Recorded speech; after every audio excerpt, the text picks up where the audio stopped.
ఒక్కసారి కొమ్మూరి గోల్డ్ కి కాల్ చేయండి. తాకట్లో ఉన్న మీ బంగారాన్ని విడిపించి మార్కెట్ ప్రైస్ కి వాళ్ళు కొనుక్కుని మిగతా డబ్బులు మీకు ఇచ్చేస్తారు. హాయ్, వెల్కమ్ టు మనం టీవీ. మనం టీవీ మన కోసం. నేను మీ జర్నలిస్ట్ మనోజ్. సో వివేకానంద రెడ్డి హత్య కేసులో ఇప్పటికీ కూడా ఎవరు చంపారు ఏంటనేది ఎంతమంది సాక్షులు, ప్రత్యక్ష సాక్షులు కావచ్చు, ఎంతమంది చనిపోయినా ఈ కేసులో ఎలాంటి అప్డేట్ లేదు ఇప్పటివరకు. దీని గురించి ఇంకా ఎంక్వైరీ జరుగుతుంది. ఇలాంటి క్రమంలో వైఎస్ షర్మిల కీలక వ్యాఖ్యలు చేశారు జగన్మోహన్ రెడ్డి గురించి. అన్న అనే పదానికి కళంకం తెచ్చారంటూ ఆవిడ మాట్లాడిన మాటలు రెండు తెలుగు రాష్ట్రాల్లో హాట్ టాపిక్గా మారుతున్నాయి. అసలు ఆవిడ ఆ మాట మాట్లాడడానికి ఇప్పటిదాకా ఎక్స్ట్రీమ్ అయ్యారు, కానీ అన్న అనే పదానికి కళంకం తెచ్చారని మాట్లాడడానికి దాని వెనకాల ఉన్న కారణాలు ఏంటి మాట్లాడదాం. మనతో పాటు ప్రముఖ పొలిటికల్ అనలిస్ట్, సీనియర్ జర్నలిస్ట్ కట్టకార్తిక్ గారు ఉన్నారు. నమస్కారం. అంటే అంత ఎక్స్ట్రీమ్ అయ్యి మాట్లాడడానికి కారణం ఏంటి? ఈవిడ పర్సనల్గా తీసుకున్నారా, నిజంగానే జగన్మోహన్ రెడ్డి గారు ఎక్స్ట్రీమ్ అయ్యారనుకోవచ్చా? 2019 మార్చి 15వ తారీఖున వైఎస్ వివేకానంద రెడ్డి గారు చనిపోయారు. మొన్న లేటెస్ట్గా మార్చి 15వ తారీఖున ఆయన చనిపోయిన రోజున వైఎస్ సునీత గారు ప్రెస్ మీట్ పెట్టారు. సిబిఐ ఎంక్వైరీ జరిగిన తీరు, తనకున్న అనుమానాలు, తనకు న్యాయం జరిగిద్దా లేదా అనేటువంటి తన ఆవేదన, వీటన్నిటిని కూడా ఆమె మీడియా ముందు వ్యక్తపరిచారు. ఆమె మాట్లాడిన తర్వాత రోజు వైఎస్ అవినాష్ రెడ్డి ఢిల్లీలో ప్రెస్ మీట్ పెట్టాడు. నిజానికి వైఎస్ అవినాష్ రెడ్డి వివేకానంద రెడ్డి గారి హత్య కేసులో నిందితుడు. ఒక నిందితుడు ప్రెస్ మీట్ పెట్టి ఆ కేసు గురించి మాట్లాడకూడదు లెక్క ప్రకారం. ఒక విక్టిమ్ మాట్లాడటం వేరు, ఒక అక్యూజర్ మాట్లాడటం వేరు. అక్యూజర్ పర్సన్ బెయిల్ మీద ఉన్న వ్యక్తి, మళ్ళా బెయిల్ కండిషన్స్ లో చాలా క్లియర్గా ఉంటుంది. కేసును ప్రభావితం చేసే విధంగా బయటికి వెళ్ళి మాట్లాడకూడదు, కేసు విషయాన్ని బయటికి ఎవరికి చెప్పకూడదు, కేసుని ఇన్ఫ్లుయెన్స్ చేసే విధంగా ప్రవర్తించకూడదు అనేటువంటి ఒక నియమావళి ఉంటుంది. కానీ దానికి విరుద్ధంగా వైఎస్ అవినాష్ రెడ్డి మొన్న మీడియా ప్రెస్ మీట్ పెట్టి మాట్లాడే ప్రయత్నం చేశాడు. ఆ మాట్లాడే ప్రయత్నంలో వైఎస్ వివేకానంద రెడ్డి గారి కుటుంబంలోనే ఆస్తులు తగాదా ఉందని, దానివల్ల వైఎస్ సునీత, మా భర్త రాజశేఖర రెడ్డి కలిసి వివేకానంద రెడ్డి గారిని ఏదో చేశారన్నట్టుగా కొన్ని అనుమానాలను ఆయన లేవనెత్తాడు. దాని మీద ఇవాళ షర్మిల గారు మాట్లాడారు. అంటే సిబిఐ ఎంక్వైరీలో అక్యూజ్డ్ పర్సన్గా వైఎస్ అవినాష్ రెడ్డి ఉన్నారు. ఆ అక్యూజ్డ్ పర్సన్కి వైసీపీ 10 సారి ఎంపీ పదవి ఇస్తూ వస్తుంది కడప నుంచి. అలాంటి వ్యక్తి ప్రెస్ మీట్ పెట్టి మాట్లాడుతూ పైగా సొంత కూతురు మీదే, వైఎస్ వివేకానంద రెడ్డి గారి కూతురు మీదే నిందలు వేస్తామంటే కనీసం స్పందించాడు జగన్మోహన్ రెడ్డి. ఇంకెందుకు అన్న అనే పదం? అన్న అంటే అన్నిటికీ నేను ఉన్నాను అండగా అనేవాడు అన్న అంటే. కానీ ఆ జగన్మోహన్ రెడ్డి పరిస్థితి వేరు. జగన్మోహన్ రెడ్డి గారి కుటుంబాన్ని ఏ రకంగా వాడుకున్నారంటే అని కొన్ని ఎగ్జాంపుల్ చెప్తాను నేను నీకు. వైఎస్ రాజశేఖర రెడ్డి గారు మరణించిన తర్వాత ఆయన పేరుతోనే రాజకీయాల్లోకి వచ్చిన, అంటే ఆయన పేరుతోనే రాజకీయం చేసిన వ్యక్తి జగన్మోహన్ రెడ్డి. ఒకటేలో రాజశేఖర రెడ్డి మరణం మీద అనేక అనుమానాలు వ్యక్తం చేశారు. రిలయన్స్, చంద్రబాబు నాయుడు, సోనియా గాంధీ కలిసి ఏదో చేశారని. సీన్ కట్ చేస్తే తన అధికారంలోకి వచ్చిన తర్వాత అదే రిలయన్స్ కుటుంబానికి రాజ్యసభ సీట్ ఇచ్చాడు జగన్మోహన్ రెడ్డి. చివరికి రాజశేఖర రెడ్డి గారి మీద, అంటే ఆయన ప్రభుత్వంలో జరిగిన అవినీతి మీద కేసులు పెడితే ఆ కేసుల్లో జగన్మోహన్ రెడ్డి జైలుకి వెళ్ళాడు, నిందితుడిగా ఇప్పటికీ ఉన్నాడు ఆ కేసుల్లో. అయితే తాను తప్పించుకోవడానికి రాజశేఖర రెడ్డి గారి పేరును నిందితుల లిస్టులో పెట్టించింది జగన్మోహన్ రెడ్డి అనేటువంటి విషయాన్ని కూడా షర్మిల గారు గతంలో బయటపెట్టారు. అనేది సొంత తండ్రిని కూడా కేసులు ఇరికించడానికి వెనకాలేదు, నిందితుల లిస్టులో పెట్టించడానికి. నాకేం తెలుసు, నేను అప్పుడు ఎంపీని అదే నిజానికి 2009లో కదా ఎంపీ, అంతకుముందు ఎంపీని కూడా కాదు నేను, నాకే పొజిషన్ లేదు, మా నాన్న ప్రభుత్వంలో జరిగిన అవినీతికి నాకేంటి సంబంధం అంటే, నాన్న ప్రభుత్వంలో అవినీతి జరగలేదని చెప్పట్లే జగన్మోహన్ రెడ్డి, జరిగిన అవినీతికి నాకు సంబంధం లేదని చెప్తున్నాడు కోర్టులో. మా నాన్న అవినీతి పరుడు నేను కాదు కదా అంటాడు, మా నాన్న క్యాబినెట్ అవినీతి చేసింది నేను కాదు కదా అంటాడు. సొంత తండ్రి మీద అలా ఇవ్వడం చెప్పుకుంటాడా?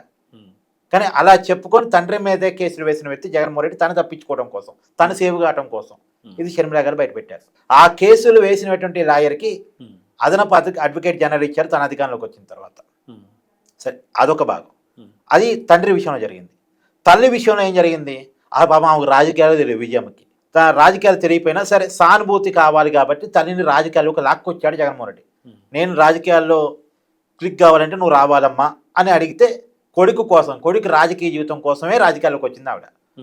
అది రాజశేఖర రెడ్డి గారు చనిపోయినప్పుడు పులివెందులో వచ్చిన ఉప ఎన్నికల్లో పులివెందుల ఎమ్మెల్యేగా ఆమెనే నిలబెట్టాడు. ఎందుకు ఆమె కాకపోతే అప్పుడు జగన్మోహన్ రెడ్డి నిలబడితే పరిస్థితి వేరుగా ఉండేది. కానీ అప్పుడు సానుభూతి కావాలి కాబట్టి విజయమ్మనే నిలబెట్టాడు. విజయమ్మ నిలబడింది. నిలబడ్డ తర్వాత సానుభూతి వచ్చింది, జగన్మోహన్ రెడ్డి గారి వైపు వచ్చింది. ఆ పులివెందుల కడప ఎంపీని కాపాడుకోగలిగాడు. కాపాడుకున్న తర్వాత అసలు ఎన్నికలు వచ్చినాయి, 2014 ఎన్నికలు వచ్చినాయి. అప్పుడు మళ్ళీ సిట్టింగ్ ఎమ్మెల్యేకి ఇవ్వాలిగా టికెట్. ఆ సిట్టింగ్ ఎమ్మెల్యేని పక్కన పెట్టి తన నుంచి ఉన్నాడు. తనకేమో తను ఎక్కడి నుంచున్నా గెలుస్తాడు కదా, జగన్మోహన్ రెడ్డి పార్టీకి అధినేత కదా, తను ఎక్కడో నుంచోవచ్చు కదా. తన తల్లిని పక్కన ఎందుకు పెట్టాలి? సరే పక్కన పెట్టాడు. ఏదైనా వేరే పక్క నియోజకవర్గం ఇవ్వచ్చు కదా, కాదు, ఎక్కడో వైజాగ్ ఎంపీగా పంపించాడు. పులివెందులు ఎక్కడ, వైజాగ్ ఎక్కడ, ఎమ్మెల్యే ఎక్కడ, ఎంపీ ఎక్కడ? ఎంపీగా గెలవగలిగే పరిస్థితి విజయమ్మది పాపం. ఆ వయసులో ఆమె ప్రచారం చేసుకొని ఆమె ఒక వ్యూహాలు రచించుకొని ఎంపీగా గెలవగలిగిద్దా? ఏదో పార్టీకి వ్యవస్థ గెలవటం తప్ప గెలవదు కదా. పైగా వైసీపీ నాయకుడిగా చెప్పాడు విజయమ్మకి ఏం ఓట్లేపోయేది, అంత సీరియస్గా తీసుకోవద్దు అని చెప్పేసి సొంత తల్లి గురించి. అందుకే ఆ ఎన్నికల్లో ఆమె ఓడిపోయింది. సరే పోనీ, అప్పుడు వైజాగ్ ఎంపీ అయినా ఇచ్చాడు, సంతోషం. 2019 ఎన్నికలు, అసలు ఎన్నికలు వచ్చేసరి అంటే మన నెక్స్ట్ టైం ఎలక్షన్స్ వచ్చేసరికి ఆ వైజాగ్ ఎంపీ పోస్ట్ ఇవ్వలేదు, ఈ పులివెందుల ఎమ్మెల్యే కూడా ఇవ్వలేదు. అప్పుడు కూడా వైజాగ్ పార్లమెంట్ అభ్యర్థి ఎందుకు పంపించాడు? ఇక్కడ ఎమ్మెల్యేగా తొలగిస్తున్నారు అనేది ప్రచారం జరుగుతుంది కదా, ఏదో ఒకటి జనాలు సమాధానం చెప్పాలి కాబట్టి వైజాగ్ ఎంపీగా పంపించాడు. రాజకీయాన్ని స్కిప్ చెప్తా, నిష్క్రమణ చెప్తామని. కానీ 2019 వచ్చేసరికి ఏ సీటు ఇవ్వలేదు. సరే 2019 అధికారంలోకి వచ్చిన తర్వాత ఆ పార్టీలో ఒక పోస్ట్ ఉండే, గౌరవ అధ్యక్షురాలని పోస్ట్ ఉండేది. ఆ పోస్ట్ని కూడా తీసి పక్కన పడేసి ఇంట్లో నుంచి కూడా నెట్టేశాడు. నాకు అధికారం వచ్చింది, నీ అవసరం లేదు పోవని. పార్టీలో నుంచి నెట్టేశాడు, ఇంట్లో నుంచి నెట్టేశాడు. పాపం ఆమె షర్మిల దగ్గర ఉంటుంది, హైదరాబాద్ లోటస్ పాండవ్ షర్మిల గారి దగ్గర ఉంది అప్పుడు కదా. సరే, అది తల్లికి సంబంధించి. ఇప్పుడు అదే తల్లికి సంబంధించి ఏం చేస్తుంది? తల్లికి ఇచ్చిన ఆస్తులు, సరస్వతి పవర్ అండ్ ఇండస్ట్రీస్ ఆస్తులు సంబంధించి తల్లితో గొడవ పడుతూ తల్లికి ఇచ్చిన ఆస్తులు మళ్ళీ వెనక్కి తీసుకుంటున్నానని చెప్పేసి కోర్టులో కేసేసి తల్లిని కోర్టు చుట్టూ తిప్పుతున్నాడు. జగన్మోహన్ రెడ్డి గారికి ఏమైనా ఆస్తులు తక్కువ? ఆ ఒక్క సరస్వతి పవర్ అండ్ ఇండస్ట్రీస్ వదిలేసుకుంటే జగన్మోహన్ రెడ్డి గారికి ఏమైనా ఆస్తులు కరుగుతాయా? జగన్మోహన్ రెడ్డి గారికి ఉన్న ఆస్తుల్లో ఎందుకు తల్లితో పంచాయతీ? సరే, అదొక భాగం, తల్లిది వదిలేసి షర్మిలాకి వచ్చేద్దాం. నీకు షర్మిలాకి వస్తే వైఎస్ వివేకానంద రెడ్డి గారి హత్య కూడా వస్తుంది. షర్మిల గారికి వచ్చేది అసలు వైఎస్ వివేకానంద రెడ్డి గారు ఎందుకు చంపారు అనేది కూడా మాట్లాడుకుందాం ఇక్కడ. షర్మిల గారు నీకు తెలుసుగా రాజకీయాల్లోకి జగన్మోహన్ రెడ్డి కోసం వచ్చింది. జగన్ అన్న వదిలిన భారం అని ఆమె నినాదం అది. అవును, పాదయాత్ర చేసింది. ఒక మహిళ పాదయాత్ర చేయటం అంటే చిన్న విషయం కాదు. సో చాలా ఇబ్బందులు ఉంటాయి మహిళలకి. ఆమె కొన్ని అంటే తొలిసారి తెలుగు రాష్ట్రాలు కొన్ని 100 కిలోమీటర్లు పాదయాత్ర చేసిన మహిళ ఆవిడ జగన్మోహన్ రెడ్డి కోసం. ఆ జగన్మోహన్ రెడ్డి జైల్లో ఉన్నాడు, జగన్మోహన్ రెడ్డి సానుభూతి కావాలి, జగన్మోహన్ రెడ్డి తరపున మాట్లాడే గొంతు కావాలి, అది కూడా రాజశేఖర రెడ్డి కుటుంబం నుంచే కావాలి. రాజశేఖర రెడ్డి కుటుంబం నుంచి విజయమ్మ షర్మిల రోడ్డు మీద తిరుగుతూ ఉంటే జనాల సెంటిమెంట్ వస్తుంది కదా, సింపతి వస్తుంది కదా. భారతీ గారు చేయలేని పని వీళ్ళిద్దరు చేశారు. రోడ్డు మీద తిరిగితే సరే 2014 అపోజిషన్ లీడర్ అయ్యాడు. సరే అధికారం రాలేదు, అపోజిషన్ లీడర్ అయ్యాడు. అప్పుడే షర్మిల అడిగింది 2014 ఎన్నికల్లో టికెట్ కావాలని అడిగింది. ఇప్పుడు కాదమ్మా అన్నాడు. సరే ఇప్పుడు అన్న కష్టాల్లో ఉన్నాడు, ఫస్ట్ అధికారం వస్తున్న తర్వాత నాకేదో ఇస్తాడని అనుకుంది పాపం ఆవిడ. ఆమె కూడా రాజకీయాల్లో క్లిక్ కావాలనుకుంది పాపం. తర్వాత 2014 గెలవలేదు, అన్న కూడా ఏమి ఇచ్చినట్లేడు. సరే అన్నే కష్టాల్లో ఉన్నాడు కదా అనుకుంది. 2019 అప్పుడు కడప ఎంపీ సీట్ అడిగింది ఆవిడ. నిజానికి కడప ఎంపీ సీట్ అనేది కడప ఎంపీ పులివెందుల ఎమ్మెల్యే, గుర్తుపెట్టుకో, కడప ఎంపీ పులివెందుల ఎమ్మెల్యే. పులివెందుల ఎమ్మెల్యేగా రాజశేఖర రెడ్డి ఉన్నాడు అనుకో, కడప ఎంపీగా వివేకానంద రెడ్డి ఉంటాడు.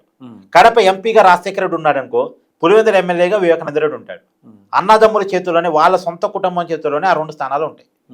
బయట వాళ్ళకి ఇవ్వరు, ఇచ్చే అలవాటు లేదు. వైఎస్ వివేకానంద రెడ్డి గారు కూడా 2019 ఎన్నికల సమయంలో చెప్పింది ఏంటంటే, ఇది మన శత్రు కుటుంబం, అంటే ఇంటి పేరు ఒకటే కానీ మనతో శత్రువులుగా ఉన్నటువంటి అవినాష్ రెడ్డికి అది ఇవ్వటం ఎందుకు? నువ్వు కావాలంటే అతనితో ఫ్రెండ్షిప్ ఉంటే వేరే ఏదైనా ఇచ్చుకో. భారతీయ చెప్పిందని ఇంకోటి చెప్పారని ఎందుకు ఆ స్టేట్ ఇవ్వటం? అది ఎప్పుడు కూడా సెంటిమెంటల్గా మన చేతుల్లోనే ఉంది. నాకు ఇవ్వడం నీకు ఇష్టం లేదనుకో, షర్మిలాకి ఇచ్చుకో, మన కుటుంబం దాటి బయటికి వెళ్ళొద్దు ఆ సీటు అని చెప్పాడు. అంటే వివేకానంద రెడ్డి గారు ఒక రకంగా పట్టుబట్టాడు. అయితే నాకు ఇవ్వు, నాకు ఇవ్వడం ఇష్టం లేకపోతే షర్మిలాకి ఇవ్వు. అక్కడ జరిగింది మాట.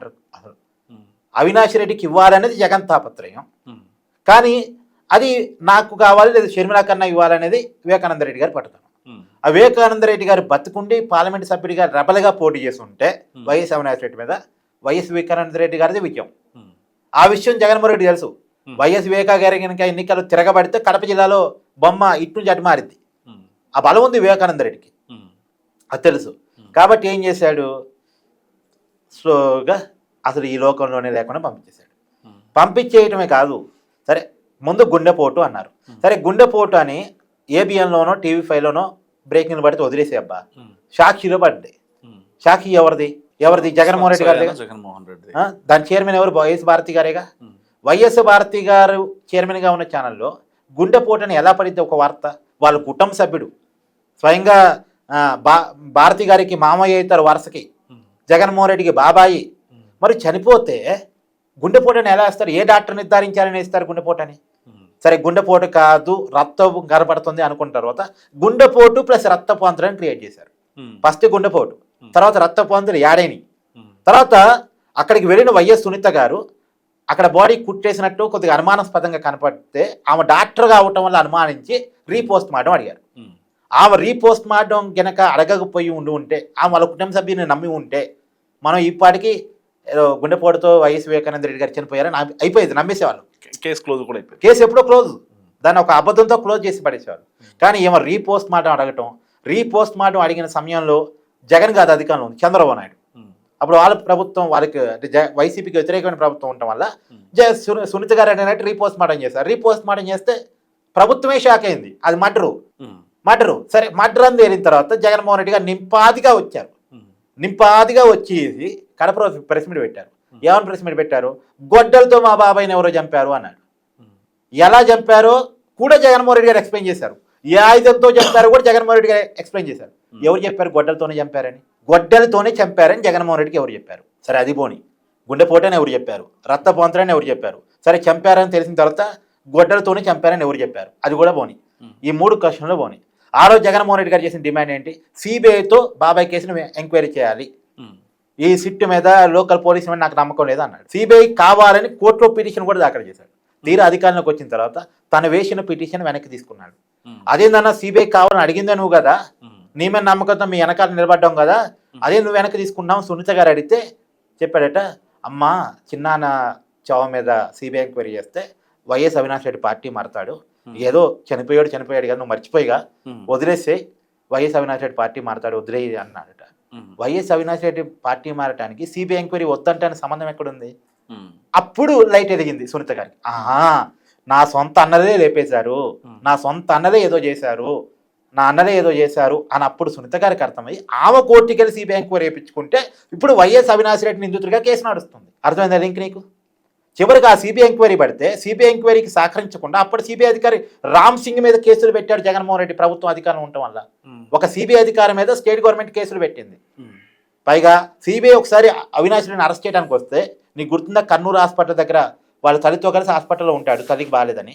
అక్కడ వైసీపీ కార్యకర్తలు మోహరిస్తారు. వైసీపీ కార్యకర్తని చల్లాచెదురు చేసి అవినాష్ రెడ్డిని అరెస్ట్ చేయాలని సిబిఐ అధికారులు వస్తారు. వచ్చినప్పుడు సిబిఐకి లోకల్ పోలీసులు కోఆపరేట్ చేయాలిగా. కోఆపరేట్ చేయకుండా సార్ మీరు ఇక్కడ రావద్దు, వస్తే శాంతి భద్రత ఇష్యూ వస్తుంది, మేము కోఆపరేట్ చేయలేని పరిస్థితులు ఉన్నాం, మేము చేతులు ఎత్తేసాం శాంతి భద్రత విషయంలో, మీరు రాకండి ఇక్కడికి అని చెప్పేసి సిబిఐ అధికారులకు అడ్డుకు నిలబడ్డారు పోలీసులు. ఎవరికి అడ్డుకు నిలబడాలి? అడ్డుకుంటున్న వైసీపీ కార్యకర్తలు అడ్డుగా నిలబడాలి. కానీ సిబిఐ అధికారులను వద్దు రావద్దు మీరు వెళ్ళిపోండి అని చెప్పారు. ఒక ఎంపీని అరెస్ట్ చేయలేక సిబిఐ వెనక్కి వెళ్ళిపోయింది. ముఖ్యమంత్రిని కూడా అరెస్ట్ చేయగల కెపాసిటీ ఉన్న సిబిఐ ఒక ఎంపీని అరెస్ట్ చేయలేక వెనక్కి వెళ్ళిపోయింది. సరే ఇది కూడా పోనీ. 7 సంవత్సరాల కాలంలో 2019లో చనిపోయాడు, ఇప్పుడు 2026, 7 సంవత్సరాల కాలంలో 6 చనిపోయారు ఇప్పటికి. అంటే సునీత గారి ఇంట్లో దీపం ఆరిపోతే ఆ దీపం ఆరిపోయింది ఎవరో తెలవలేదు కానీ ఇంకా 6 కుటుంబాల దీపాలు ఆరిపోయినాయి. ఈ కేసులో అనుమానితులు, ఈ కేసులో సాక్షులు, ఈ కేసులో నిందితులు మొత్తం 6 చనిపోయారు. అందరి అనుమానాస్పద మరణాలు. ఒకరిదేమో వాచ్మ్యాన్ రంగయ్య పాపం అనారోగ్యం అంటారు, ఏది పోయింది అంటారు. సరే వయసు మీరింది కాబట్టి అనారోగ్యం అనుకుందాం ఒకసారి. అభిషేక్ రెడ్డి యంగ్ ఫెలో, అతను న్యూరో ప్రాబ్లం రావటం ఏంటి? అతను న్యూరో ప్రాబ్లంతో చనిపోవటం ఏంటి? ఇలా 6 కుటుంబాలు ఆగమైపోయినాయి. అందుకనే ఈ చెల్లెలలో ఆక్రోశం పట్టుకుని వస్తుంది, మాకు న్యాయం జరగట్లేదు, రోడ్డు మీద పడేశాడు, ఆస్తులు లాక్కున్నాడు, అధికారం లాక్కున్నాడు, బయటికి నెట్టేశాడు. ఇప్పుడు షర్మిలాని కూడా పార్టీ నుంచి బయటికి నెట్టేశాడు. ఎలా ఆస్తులు ఇవ్వనని చెప్పేసి అన్నాడు. ఎందుకు? షర్మిల అంటే ఒక భయం ఏంటంటే షర్మిలకు కొద్దిగా మాటకారతనం ఎక్కువ, జగన్మోహన్ రెడ్డి కంటే స్ట్రాంగ్గా మాట్లాడగలరు. జగన్మోహన్ రెడ్డి గారు స్క్రిప్ట్ చూసి చదువుతాడు, స్క్రిప్ట్ లేకుండా షర్మిల చదవగలిగింది. సో రేపొద్దు నా పార్టీని కబ్జా చేసి పడేసిద్దాము షర్మిల అని ఒక భయం జగన్మోహన్ రెడ్డికి ఉంది. అందుకని ఆమెకి ఏ అవకాశం లేకుండా చేశాడు. అంటే తల్లిని ఎలా వాడాడు, తండ్రిని ఎలా వాడాడు, చెల్లెల విషయంలో ఎలా ప్రవర్తించాడు అనేది క్లియర్ కట్గా మనం అర్థం చేసుకోవాలి ఇక్కడ. థ్యాంక్ యూ కార్తీక్ గారు. సో ఇది కార్తీక్ గారు అనాలిసిస్. మీరేమనుకుంటున్నారు? షర్మిల అలా మాట్లాడటం వెనుక మీకు తెలిసిన రీజన్ ఏమైనా ఉంటే మస్తు కామెంట్ చేయండి. చూస్తూనే ఉండండి మనం టీవీ.